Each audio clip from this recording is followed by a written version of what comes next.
What's the latest on that front? Well, when I spoke to you yesterday, Joe, my view was that the Northern Territory government should be involved simply as a way of sort of keeping them close to the federal government, where oversight of their involvement could be close, and people willing to help in the Northern Territory government could be given that opportunity. But I've had so much feedback and so many calls in the last 24 hours from individuals and organisations, particularly the peak Indigenous organisations in the Northern Territory, being the Northern Land Council, the Central Land Council, the umbrella groups for health organisations and the legal organisations, saying that simply cannot work and cannot happen. And that the idea is causing enormous distress amongst particularly the Aboriginal community, because we have to remember that although this is not an Indigenous issue, because Aboriginal incarceration rates are so high in the Northern Territory, the juveniles that this is having an impact on are predominantly Aboriginal kids.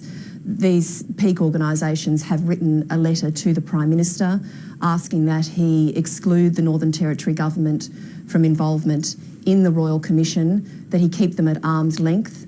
And I suppose as even the last 24 hours have passed, and we've seen the Northern Territory government continue to balk at the idea of taking responsibility for what has happened under their watch in the juvenile justice system.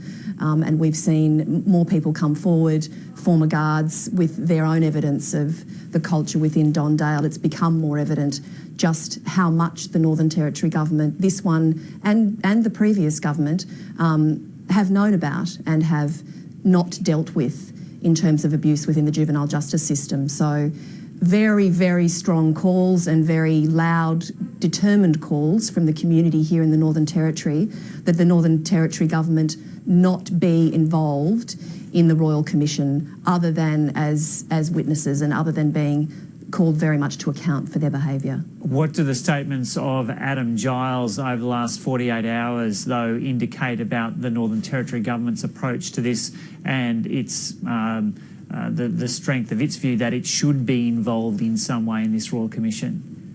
Well, when the Four Corners program went to air on Monday night of this week, at 1 a.m. The following morning, Adam Giles put out a press release. In my analysis, trying to preempt what he or his government imagined would happen next, which was the calling of a Royal Commission. He put out a press release at 1 a.m. that day saying that the Northern Territory government would support the calling of a Royal Commission. My view is that was an attempt to get on the front foot because they knew that it was inevitable.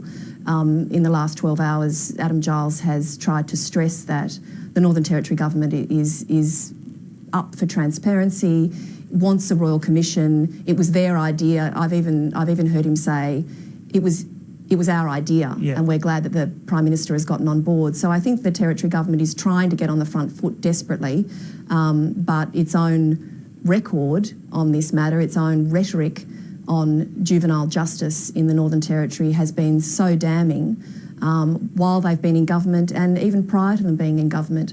Adam Giles's comment when he was in opposition that if he was the Corrections Minister, he'd dig a big hole and put all the criminals in it, I think is coming back to haunt him very seriously.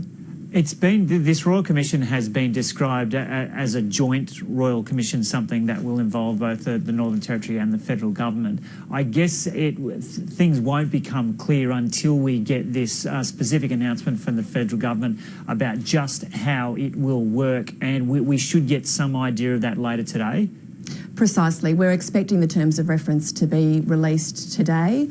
I think everyone is very anxious to see what those terms of reference are so that we can get a better understanding of exactly how it will work.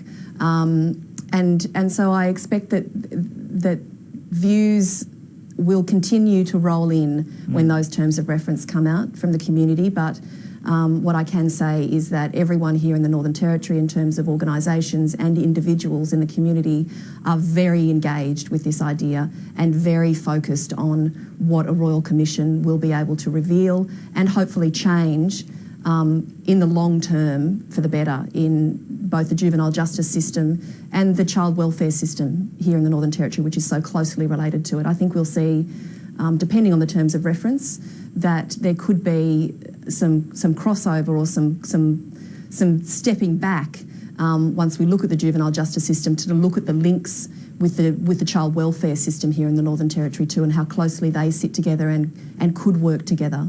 And Kate, is there any update on the situation with Dylan Voller? He's the young man who was featured quite prominently in that Four Corners story and was in one of the most disturbing images from it, sitting in that chair with the spit hood over his head. Yesterday, his lawyers had been pushing for his immediate release, considering what had happened to him over the years. Yesterday you mentioned that he is due to serve out, like his sentence continues for quite some time yet. Is there any suggestion that he could be out sooner than that? Not that I'm aware of. This is not a recent conversation that I have that I'm about to refer to, but I do know from a number of weeks ago that Dylan does have some possibility of parole before the end of his sentence, but I'm not sure of exactly what the status of that is at the moment. So there are some, and I think really that's all a legal matter. He has been sentenced to a particular term for particular crimes, and his behaviour in prison is going to be, I would imagine, what determines whether or not he gets parole earlier than that. I hope to have more of an update on that situation by later today. Okay, Kate Wild reporting there from Darwin.